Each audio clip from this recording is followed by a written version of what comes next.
আয়না বুড়ি ময়নার মা চালতা তলায় দিয়ে যাচ্ছে হেঁটে জামাই বাড়ি চিতই পিঠা নিয়ে। আসসালামু আলাইকুম everyone, welcome to my channel.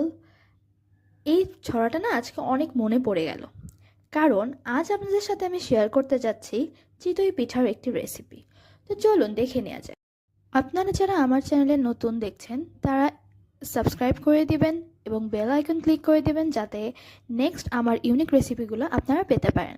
তো প্রথমেই আমি 4 কাপ চালের গুঁড়ি নিয়ে নিয়েছি এবং 4 কাপ চালের গুঁড়ির মধ্যে আমি ফুটান্ত পানি অল্প অল্প করে দিয়ে এইভাবে গোলা বানায় নিয়ে তারপরে 10-15 মিনিট ঢেকে রাখছি। এরপরে 10-15 মিনিট পরে আমি ঢাকনাটা খুলে আবার দেখব যে কনসিস্টেন্সিটা ঠিক আছে কিনা। যদি দেখি যে একটু পাতলা হয়নি, তখন আমি আবারও হালকা গরম পানি দিয়ে দিয়ে তারপরে এটাকে পাতলা করে নিচ্ছি।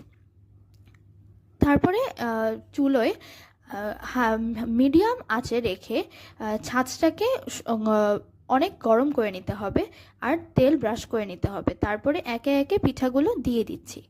ওর হ্যাঁ, এই যে আমি সুন্দরভাবে মাখালাম, এটার ইম্পর্টেন্স হচ্ছে এইভাবে যদি আপনারা না মাখান তবে পিঠার মধ্যে দলা পাকিয়ে যেতে পারে, মানে লাম্প লেগে যেতে পারে। তো এই জন্য ওই মাখানোর স্টেপটা খুবই ইম্পর্ট্যান্ট।